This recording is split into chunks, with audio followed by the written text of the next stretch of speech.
So we spent the last two teachings on Daniel going through the first 4 verses. And tonight we're actually going to cover a lot more actual verses. And I was telling Jeff beforehand, there's no way I'm going to cover everything tonight that's in here. So I may come back later and revisit it next week. I don't know.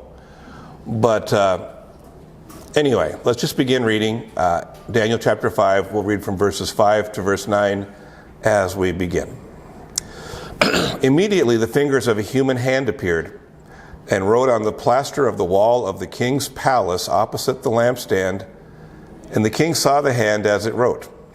Then the king's color changed, and his thoughts alarmed him. His limbs gave way, and his knees knocked together. The king called loudly to bring in the enchanters, the Chaldeans, and the astrologers. The king declared to the wise men of Babylon, "Whoever reads this writing and shows me its interpretation shall be clothed with purple and have a chain of gold around his neck and shall be third ruler in the kingdom." Then all the king's wise men came in, but they could not read the writing or make known to the king the interpretation. Then King Belshazzar was greatly alarmed, and his color changed, and his lords were perplexed. So let's give you a little bit of history here. As I was kind of doing some study the last several days, I found that Babylon, the city, it's been uncovered. The archaeologists have gone through it. There's not much there anymore, but there's remnants, ruins. And in 1899, a German archaeologist actually found the throne room of the palace. And this is where this party would have been held. We get this idea that it's a bunch of tables and that would have been there, but very likely Belshazzar was at his throne. He's looking out across this great number of people. And so the throne room was nothing like this room here. It was very, very large. And what's interesting is that, so the walls aren't standing. Kind of the base of the walls, you can kind of see the outline of where it had been.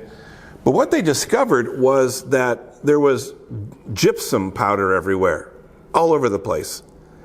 And they finally realized that came from the walls. The gypsum had been used as a kind of a coating on the interior walls. And I was looking up gypsum because, I've heard of it, but what do I know? I'm not a construction person. Well, it's a chalky substance, and it's still used today. So like if you're working in drywall, for example, like even in a modern building, you would use gypsum, or you would purchase drywall made in part from gypsum, because that's what it's used for, drywall and plaster. And if you've ever used sidewalk chalk, or your kids have to go out and draw up stuff, that's got gypsum in it too.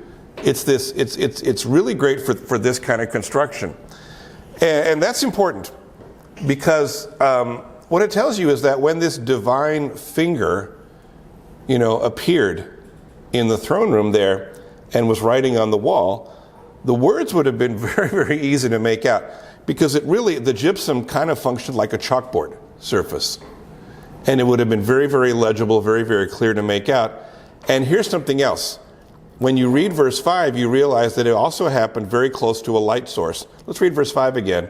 Immediately the fingers of a human hand appeared and wrote on the plaster, gypsum, of the wall of the king's palace walk opposite the lampstand. So here's the lampstand where the light is. The wall's right here. Here's where that finger is writing.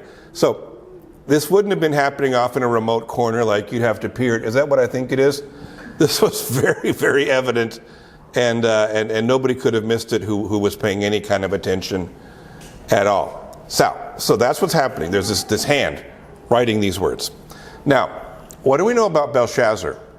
He worshipped many gods, as did the Babylonians in general, and really ancient cultures in general. It was very, very unusual to find people that worshipped only one god. People had many gods because different gods specialized in different things. And so you would serve this god for fertility, and this god for success in business, and this god for blessings on your family and whatever. And so Belshazzar was just one of those people. He worshipped many gods, but obviously if a finger appears out of nowhere, not attached to a hand, and is writing on the wall of a room where you're in, it's the gods. We'll put it that way from his perspective. The gods are speaking to you.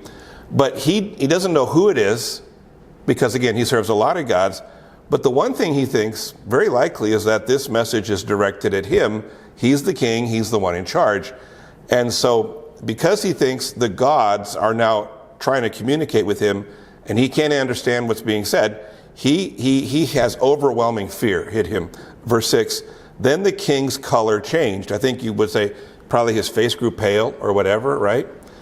And his thoughts alarmed him. His limbs gave way and his knees knocked together. Now, this is a little bit crude, but that phrase, his limbs giving way, a little bit hard to translate.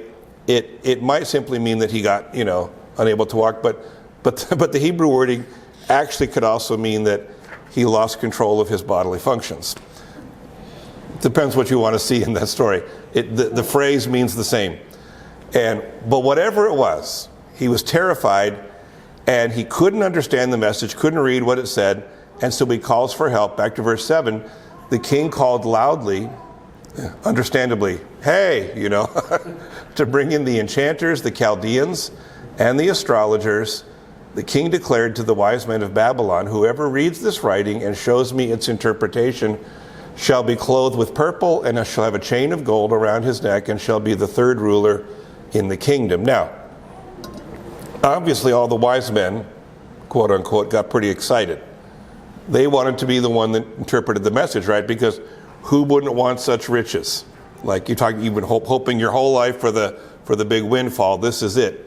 But what happened? Verse 8, then all the king's wise men came in, but they could not read the writing or make known to the king the interpretation. Now, here's the strange part. We see these words and we're like, they don't make any sense to us, right? Because we work in English. But the reason they couldn't interpret it wasn't that it was written in some foreign language that nobody knew. These words are actually in Aramaic. And Aramaic was one of the most common of the ancient languages. It was spoken by millions of people. In fact, when Jesus was alive, living in Judea in the first century, he primarily spoke Aramaic. He understood Hebrew and could speak it if he wanted to, but the language of people was Aramaic. And so here's how Aramaic worked.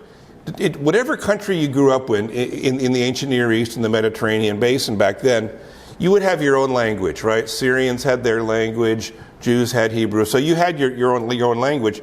But if you wanted to work in any kind of business setting that might involve any kind of trade with different people from other countries, even people coming in, merchants where you would exchange stuff with them, you had to learn to speak Aramaic because that was the language of business. And so, like when I lived, when our family lived in Europe, overseas, we lived in Slovenia, everybody spoke Slovene, right?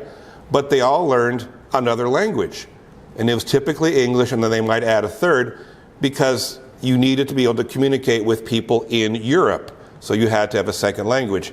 That's what Aramaic represented. It was, to that time in history, in that part of the world, that represented what English represents in certain parts of the world today, or Spanish in certain parts of the world. It's the language that everybody has in common.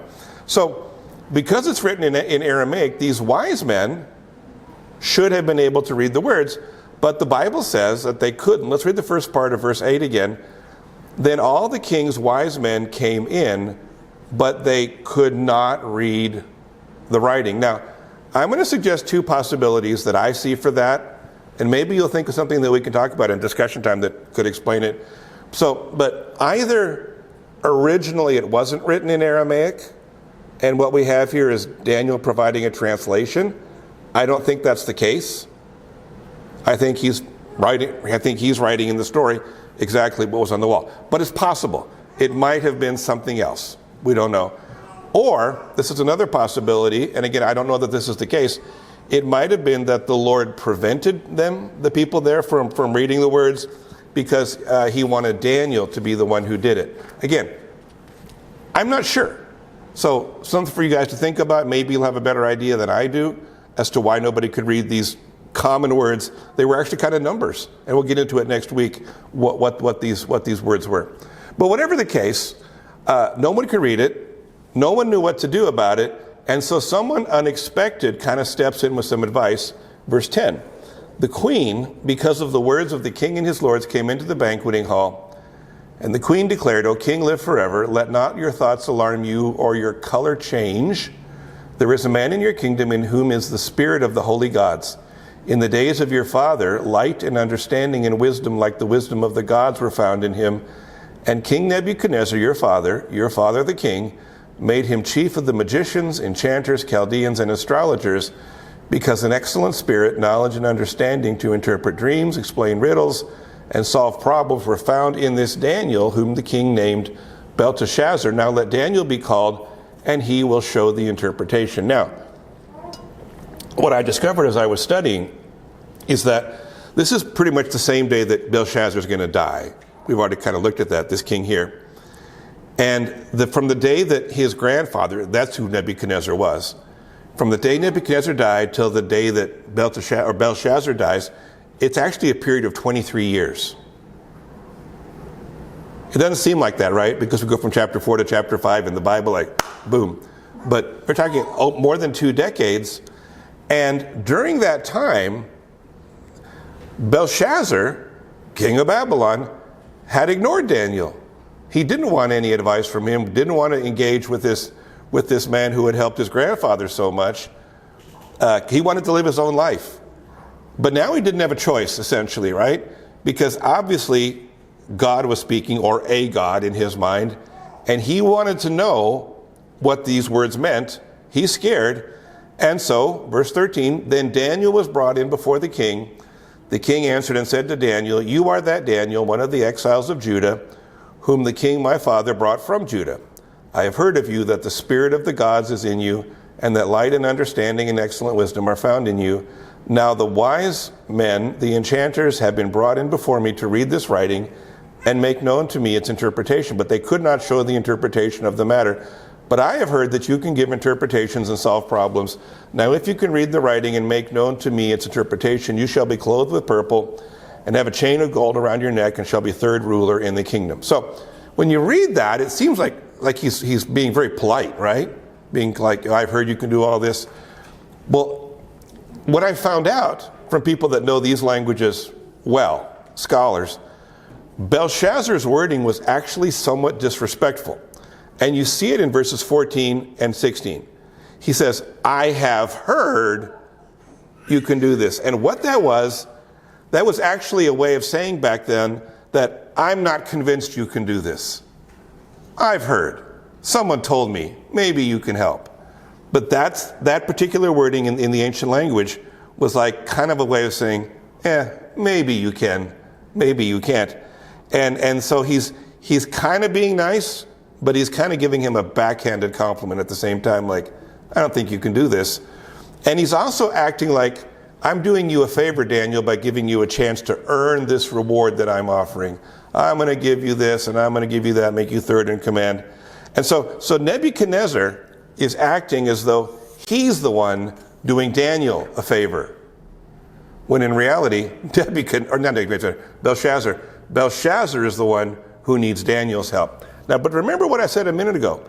23 years had elapsed between Nebuchadnezzar's death and this moment, and in that whole time, 23 years, Belshazzar had expressed no interest in Daniel.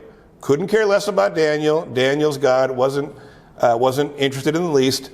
And now he's in front of him, and he's kind of giving him these expressions like, well, I've heard the spirit of the gods is in you. I've heard you can give interpretations and solve problems.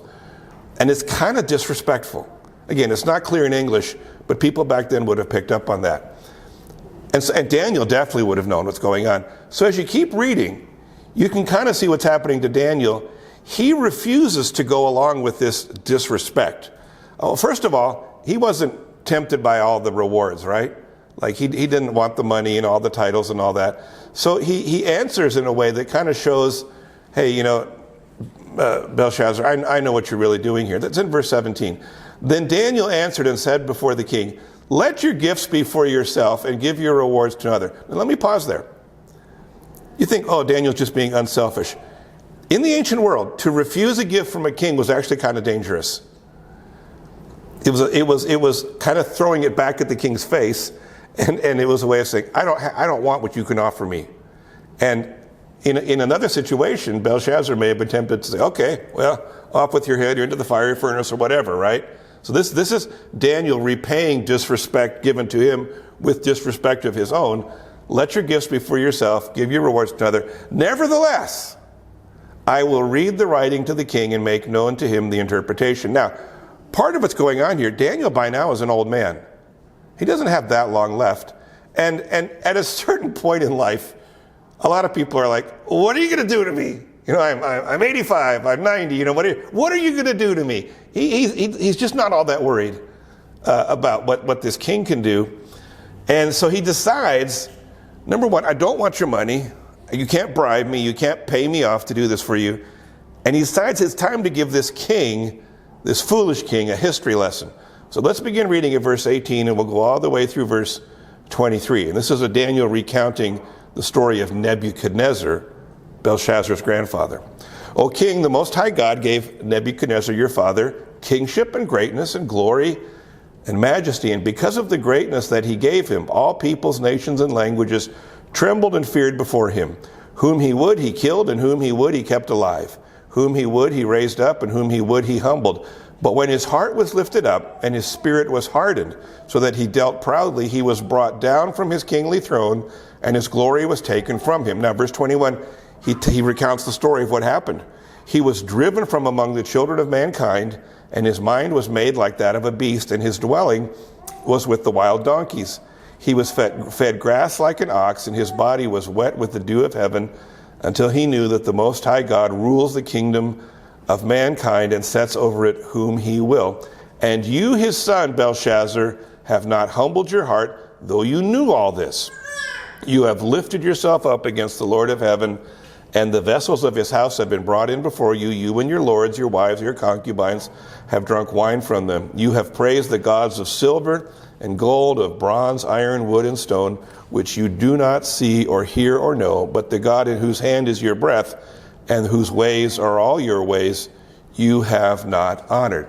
So essentially what Daniel's doing here, he's in this history lesson, he's telling Belshazzar, here's why you're being judged. Let's go back to verse 22. Here's the reason. You, his son Belshazzar, have not humbled your heart, though you knew all this. So Belshazzar wasn't ignorant of what happened with his grandfather. He knew that story. It had been told to him, but he's choosing to ignore it. And then verse 23, but you have lifted yourself up against the Lord of heaven. Now, why does God judge Belshazzar differently than Nebuchadnezzar? Nebuchadnezzar was also proud, but he didn't get killed, right, by God. But remember, Nebuchadnezzar hadn't grown up with any experience hearing stories of the God of Israel. He grew up in Babylon, and he genuinely believed, Nebuchadnezzar, that Babylon's gods were greater than any other gods in any other part of the world. And so he's just acting true to himself. He's still an evil jerk and a tyrant, but he's consistent, right? And then the God of Israel deals with Nebuchadnezzar. We read the story here. And afterwards, he has a very different view of who God was. That's back in chapter 4, verse 34. At the end of the days, I, Nebuchadnezzar, lifted my eyes to heaven, and my reason returned to me. And I blessed the Most High, that's the God of Israel, the God of Daniel, and praised and honored him who lives forever, for his dominion is an everlasting dominion, and his kingdom endures from generation to generation. And if you keep reading, there's more that he says in praise of God. So Nebuchadnezzar humbled himself, admitted who God was, praised the Lord, but Belshazzar refused to learn this lesson. He could have known better, he should have known better, because he knew what had happened to Nebuchadnezzar. But not only does he refuse to submit to God, Belshazzar actually adds insult by taking the vessels that had been taken from the temple in Jerusalem and uses them to have a big party. He profanes the holy vessels. And so it was Belshazzar's foolish, willful, unrepentant, how many words can we add to that? Arrogance, pride, that leads to his judgment. Nebuchadnezzar was foolish and proud. But when God confronted him, he repented. It took quite the confrontation, but it did happen, right? Belshazzar should have known, listen, This is what happened to my grandfather. I better be careful dealing with the God of Israel. But he has no hesitation to be so disrespectful. And that explains why he's judged. This hand comes down, writes on the wall, and it was because Belshazzar fully deserved this judgment. Let me just kind of wrap it up here. And again, we haven't touched everything in the story, and this is where I'm going to be kind of broad-based here in my application. This could be applied in so many ways, but people say, why is pride so sinful? And that, again, that's a sermon series, right? I'm just give you one little thing to think about. Essentially, the problem with pride is that it's us giving ourselves credit for something that God has done. It's when we take glory that belongs to God alone and we keep it for ourselves. And I get why we do it, and I know I've certainly done it. It's easy to take credit for things. You say, well, I worked hard to make this happen, right? I earned this, I gained this, I achieved this, and I'm the one that did the work. I put in the effort, I deserve to get some credit. And if I have that attitude, I did this, I really ought to I should pause and ask myself a question. Where would I be if God hadn't enabled me? Would I have accomplished anything? No matter how hard I worked. If God hadn't given me the ability to work, to learn, to achieve, I would have gone nowhere, right? And furthermore, where would I be if not only had God not enabled me, but also sustained me? Anything good I've done, God's been the one that made it possible. I could say, well, I did the work. Okay, yeah. But God gave me the ability. God gave me the strength. My mind is not special. If I've learned anything, it's because God was gracious and allowed me to learn it. And that's how it is for all of us. And Paul touches on this in 1 Corinthians 4, verse 7. For who sees anything different in you? Here it is. What do you have that you did not receive? Now see that? The passive voice. You received it. It was given to you. If then you received it, why do you boast as if you did not receive it? I did this. And I want to say to myself when I start that, stop it, Gary. You didn't do anything. It was God's grace. It was God's mercy. God is the one who gave you the good gifts in your life. And so that's the simple lesson, and then we're going to wrap it up here and we'll have discussion time. Why we need to give God the glory rather than pointing to ourselves and our accomplishments. Because no good thing that we have done could have happened without Him. And every blessing we have came to us because of His grace and mercy. I'm nothing special. You're nothing special. God is a special God. And everything we have that's good, every blessing we have, everything that we think we've earned, it was really God that allowed it to happen, worked in our lives, and caused these good things to come about. And He gets the glory. And if we refuse to give Him the glory, get ready, because there are stories like Nebuchadnezzar and Belshazzar to remind us of the high price of pride.